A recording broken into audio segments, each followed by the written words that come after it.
सर्वात प्रथम आपण बघणार आहोत हालूचं कलेक्शन। याच्यामध्ये तुम्हाला 0 डायमंड सिरोस्की वर्क असणार आहे। सेल्फ मध्ये ही पोपटी कलरचं कलेक्शन दिसणार आहे। हा असणार आहे आपला एक शालू आणि त्याच्यानंतर तुम्ही जर मोराची बघताय शालू मोर पैठणीमध्ये तर ती सुद्धा आपल्याला यामध्ये भेटून जाणार आहे सुंदर असा गोंडा सहित। त्याच्यानंतर पैठणीमध्ये बघताय तर पैठणी कॉन्ट्रास्टमध्ये पिंक कलरचं भेटणार आहे तुम्हाला अप्रतिम असा वर्कमध्ये। ओनली 4050 प्युअर पैठणी आपल्या शगुनमध्ये भेटणार आहे। त्याच्यानंतर तुम्ही कांजीवरम मध्ये बघताय सेल्फ पोपटी कलर मध्ये तर ते सुद्धा आपल्याकडे भेटून जाणार आहे नवीन अशा कलेक्शन ट्रेंडिंग डिझाइन मध्ये। ओके, तर हा असणार आपला कांजीवरम। त्याच्यानंतर हा असणार आहे आपला साऊथ ब्रॉकेट मध्ये ही साडी बघायला भेटणार आहे तुम्हाला मात्र किती 5310 ला फक्त शगुन टेक्सटाईल मार्केटमध्ये तुम्हाला प्युअर साड्या भेटणार आहेत।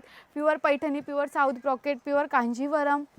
ओके, तर हा असणार आहे आपला एक नवीन कलेक्शन आणि हा असणार आपला साऊथ इंडियन ब्रॉकेट टाईपमध्ये साडी कलेक्शन। तर हे सर्व आपल्याकडे अजून व्हॅरायटी असणार आहेत, अजून कलर असणार आहेत पोपटी कलरमध्ये। तर नक्की विजिट करा शगुन टेक्सटाईल मार्केटला आणि नवीन नवीन साड्यांचा शॉपिंग करा।